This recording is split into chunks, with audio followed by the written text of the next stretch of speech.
committed the exam. Today we got commitment from IGNO by releasing the hall ticket. So on the, I mean, we'll celebrate with organizational commitment now. Okay, so so again a quick recap before we going through, right? So we went through job satisfaction, we went through motivation. Within motivations, we went through various theories of motivation, two main theories, I mean, types of theories, which is content theory, process theory. And within these content theory and process theory, there are multiple theories, needs theory, etc., right? Maslow's, the two factor and all those stuff. So we went through all those theories. Now we are going into commitment. Okay. So to understand the way that it is documented, or rather there in the unit, right? It is same as the way that we read job satisfaction or motivation.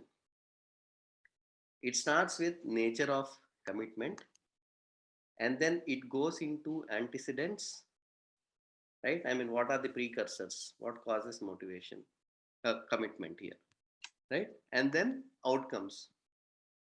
What if commitment is there? What if commitment is not there? And how to build the commitment. That's all. The way that every topic that is organized, especially in block 2, is in this style only.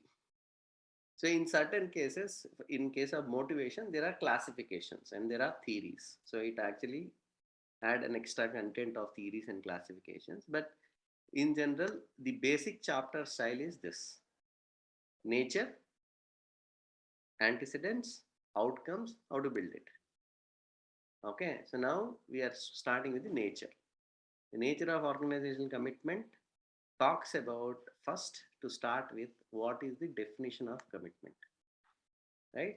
It's a degree to which an employee identifies with particular. See, as usual, in all the topics, if you go by scientific definition, basically not scientific definitions, rather definitions given by scientists, there are multiple definitions. Okay, so this is like a summary of those particular definitions. So you can actually go through that, each scientist what they told. Ultimately, as like any other definitions as well, it's the same words here and there placed, but net to net, this is the summary of those particular definitions, right? So what summary says: it's a degree to which employee identifies with a particular organization and its goals. So basically it is like we are relating to the organization. So it is like identifies himself with the particular organization and its goals, and he wishes to maintain that association with the organization, right? So that is what is the commitment. So he wants to associate himself with that organization. Okay, so he identifies the organization with himself and he identifies with its goals and also wishes to continue that. Okay, so the second point, high organizational commitment means identifying with one's employing organization. So basically you're identifying it, right? Broadly speaking, employees who are committed to this organization generally feel that connection. So it is again the connection part which is coming into picture, and the connection is more on the happy note when we are talking about the commitment here. So which is going to increase the productivity, performance, and your overall the way that you do the work, etc., right? So that is what is organization commitment is concerned. Okay, so this is the core part of multiple definitions given by multiple people. Okay, so now so there are three components of the commitment. Okay, so when we are talking about these definitions, it is talking about three different components, right? Similar to motivation, motivation also has got three components if you remember yesterday's class.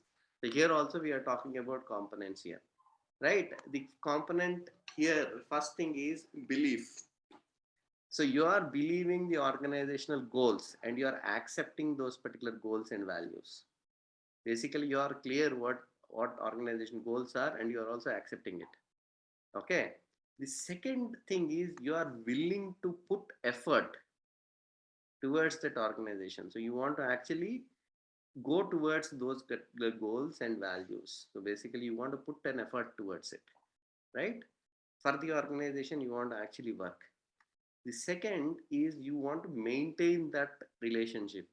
So it's like you don't want to dissociate yourself. You want to maintain that membership. So these are the three components of the commitment. Okay. So this is again these sentences are again talking about these three components itself. It's a kind of repetition in a different words, right? It is like willingness of an individual to identify with or desire not to leave an organization. It is talking about strong desire to maintain membership, desire to contribute to the effectiveness. This is again talking about the effort, right? You are willing to contribute, you want to actually contribute, and you are willing to make personal a sacrifice and perform beyond normal expectations. You want to actually do beyond a normal employee who is not connected could actually do, because you are associating it in a greater way, right? So belief in acceptance of organizational values and goals. Again, it is talking about the same acceptance. So actually speaking, the above three components are explained in four different sentences in a different way. That's all is the essence. So you don't really have to struggle to remember that. Okay. So these are not two different things. So, but as a question, it could come as what are the three components of commitment, or the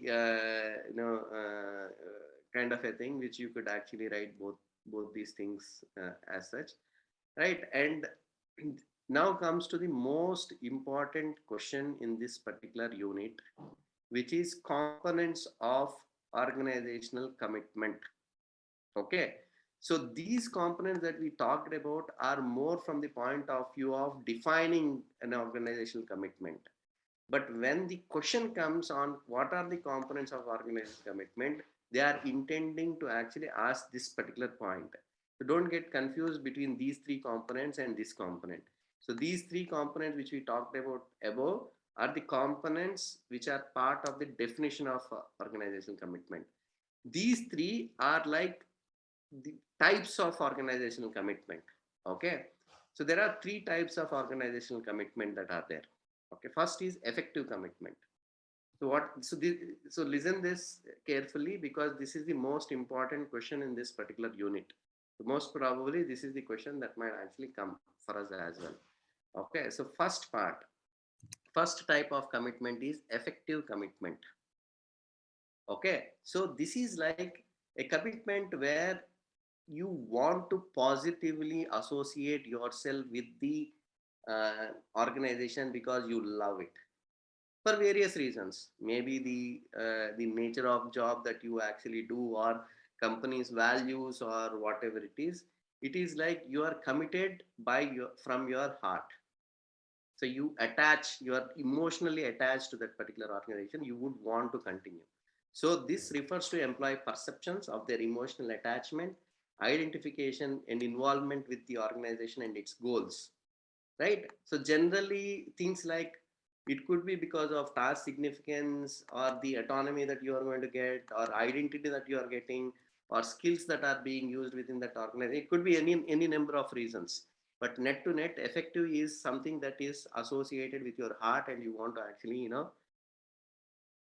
continue with it, right? So it is more of a positive association or a commitment that you have. The second one is continuance. Okay. So here, so it is not about you are positively committed to it. Here you are committed to it from a point of view of you have something within the organization which you can't leave.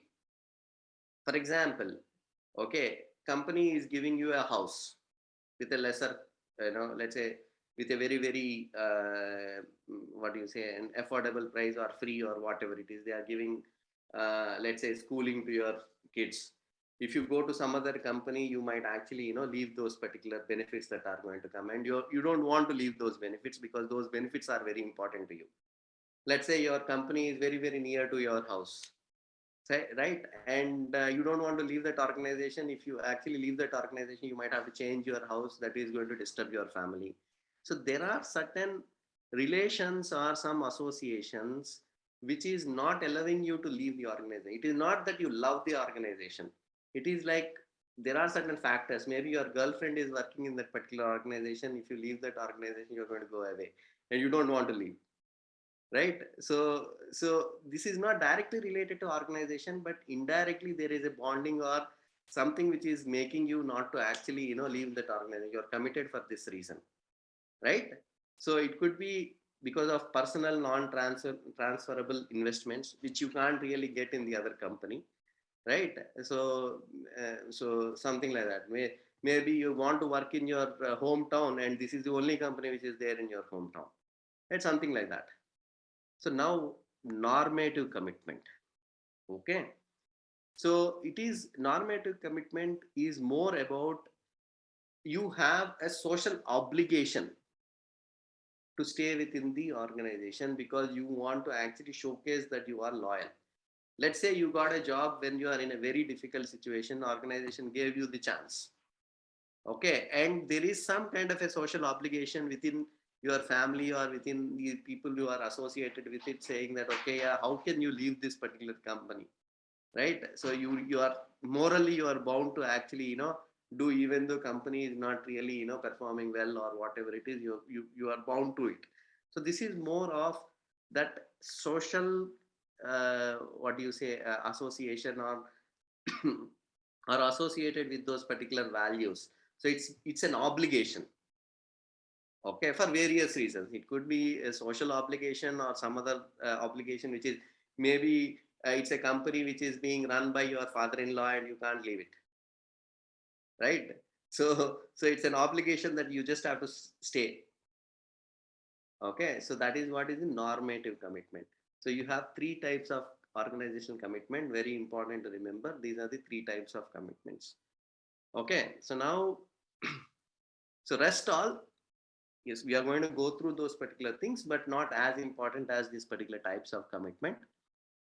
So next goes into the factor of what is the difference between a commitment, organizational commitment, and job satisfaction. Okay, so it's often a kind of an overlapping word, but here what you need to understand first thing is job satisfaction is more about associated with a specific job that you are doing, right? So you might be in a very challenging project with a very skill with which requires a very good skill and you are very satisfied with that particular project, but you might not be committed to the organization. So organizational commitment is a wider word when compared to job satisfaction. Okay, and job satisfaction could actually change as you actually do a change in the project, or you are doing a development work and suddenly got into testing, your job satisfaction goes down. But organizational commitment is an overall commitment towards the organization goals. It's a more holistic in nature, right? So that is the main main thing. So job satisfaction, yes, there is a relationship between you leaving the job with the job satisfaction, but organizational commitment has got major say when it comes to leaving a job when compared to job satisfaction. So if you are not satisfied, you might actually go to manager and say change my project because I'm not satisfied with it, right? With organizational commitment, if you don't have that organizational association, you might actually change your job very easily. So it has got a stronger correlation to the overall turnover. Okay. And commitment is something which develops very slowly. Job satisfaction changes very rapidly. And job satisfaction generally occurs when you enter into the organization. As soon as you join a new job, you got a project with a very good technology, you are suddenly satisfied. But you would not be committed to the organization. But commitment is going to grow over the time. So it develops slowly. Okay, and it is actually a long-termish in nature when compared to job satisfaction. Okay, so what are the what are the antecedents? Can you please go to the turnover thing and then uh, Yeah, recap what you're saying about turnover and job satisfaction and commitment? what is that? I couldn't get what was Anu was saying. The turnover point, which is Turnover, related to okay. organizational commitment, and yeah, this one, yes, please. Can you? See, turnover is nothing but your tendency to leave the organization. Okay. So basically, you are not satisfied with your job, you might leave the organization, right? So there is a correlation between job satisfaction and leaving the job. But when it comes to commitment, this correlation is much more intense when compared to job satisfaction. As I gave you an example, where let's say you are not satisfied with a particular project, let's say you are given a project with a stale technology which you are not satisfied. What you so most likely what you would try to do is you would go to a relevant manager and say, why can't you change my project? You will not take the extreme step of leaving the organization immediately, right? Yes, there is a chance of you leaving the organization, but job satisfaction does have a lesser correlation when compared to organizational commitment. So if you are not committed to your organization, first step that you are going to do is you are going to search for other organizations. So organizational commitment has got a stronger correlation with turnover when compared to the the job satisfaction. Is it clear? Okay. Yes, yes, yes. Thank you. So now coming to the antecedents of organizational commitment. Organizational commitment does have multiple, uh, just like basically you can relate these things in the way that the other section, other units are also there, right? There are three different categories of the antecedents, right? Precursors, what exactly are going to be affecting the organizational commitment, right? One is personal. So your age, gender, marital status, etc., would matter. Okay. So as you age, you are more committed. Naturally, you don't want to change your company, right? So, so gender, there is a notion that women tend to stay longer than men, so they are more committed to the organization. Okay, so marital status, married, they don't want to actually change so rapidly when compared to no unmarried, right? The bachelors. Education has got a reverse. More you are educated, you have actually, you are less committed to an organization. You change fast. Personal attributes like obviously your interests, your achievements, motivations, etc., all these things come into picture. The way that motivation really works, right? Next comes to the work situation, right? Obviously your job roles, promotions, training opportunities, leadership behaviors, organizational justice. Organizational justice is you actually see how organization is trying to do justice by paying right. It does have two types. Okay, distributive justice and procedural justice. There are two dimensions when it comes to organization justice. Okay, so distributive. So point to note here, when it comes to commitment, everything is on the perception, right? So when I am talking about organizational justice as well, I'm talking from the point of view of perception of a particular individual on this. The actuals might be different. This is about perception, right? So two employees within the same organization might have two different perception. One might actually think that organization is doing the justice, the other might actually think that it is not doing the justice. Okay, so we are talking about perception here. So it has got two types of justices. One is distributive justice. Okay, this is about you thinking on whether a organization is giving salary reasonably or not. So basically, is it giving salary to all the employees in the similar manner, or is there any partiality? Okay, so what is procedural justice?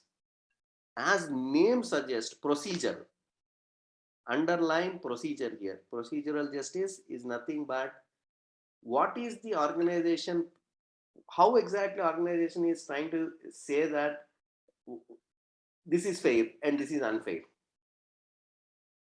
So how it is coming to conclusion that okay, yes, this much of salary or this much of reward is correct for this role. What is the procedure that it follows to come to that conclusion?